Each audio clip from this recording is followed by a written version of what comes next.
with his wife, Jill Biden. The pictures tell us about history. The pictures tell us about the resilience. 2 weeks ago, we were watching thugs run through these halls. Now we're watching the military honor guard there as the former vice president, with an economy bleeding jobs, a country so divided that supporters of the former president, soon to be former president, attacked that building 2 weeks ago today. Just a remarkable moment, the weight of the presidency about to pass onto Joe Biden.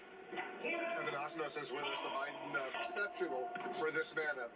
Well, it's extraordinary. Here he is, 48 years after he entered this. He's now... The congressional leadership, it's about to begin right now. This is one of those moments that a lot of us will remember down the road. It's getting chilly out there a little bit as well, and it's... I can actually see a few snow flurries coming in as well, so I'm sure they're... Let's listen in right now as they're introducing more leaders in the Congress.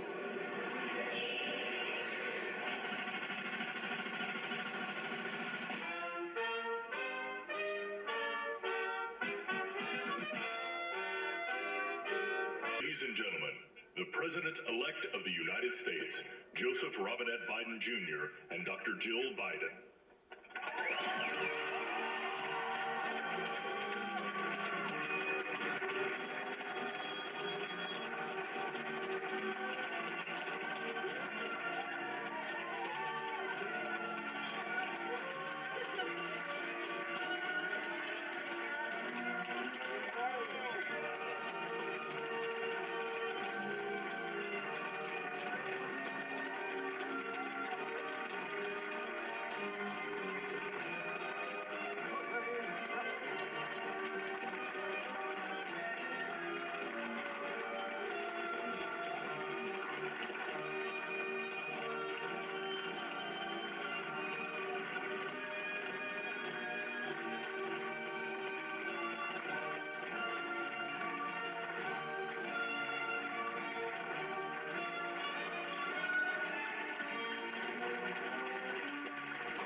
Please welcome the Honorable Amy Klobuchar.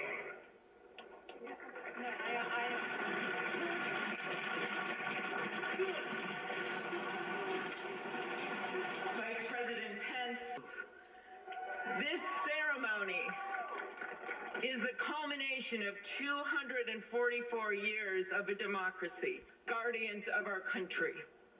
Have we become too jaded, too accustomed to the ritual of the passing of the torch of democracy to truly appreciate what a blessing and a privilege it is to witness this moment?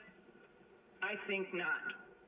2 weeks ago, when an angry, violent mob staged an insurrection and desecrated this temple of our democracy, it awakened us to our responsibilities as Americans, and does what America always does, goes forward as a nation under God, indivisible, with liberty and justice for all.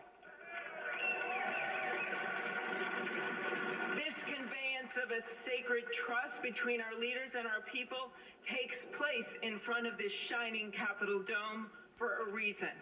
When Abraham Lincoln gave his first inaugural address in front of this Capitol, the dome was only partially during the Civil War. To those critics, he replied, "If the people see the Capitol going on, it is a sign we intend the Union shall go on." And it did, and it will. Generations of Americans gave their lives to preserve our republic in this place. Great legislation to protect civil rights and economic security and lead the world was debated and crafted under this dome. Now it falls on all of us, not just the two leaders we are inaugurating today, to take up the torch of our democracy, not as a weapon of political arson, but as an instrument for good. We pledge today never to take our democracy for granted as we celebrate its remarkable strength. Ordinary people doing extraordinary things for our nation, the doctors and nurses on the front line of this pandemic, the officers in the Capitol, a new generation never giving up hope for justice.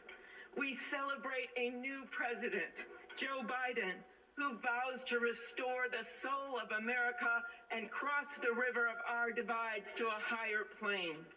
And we celebrate our first African American, first Asian American, and first woman vice president.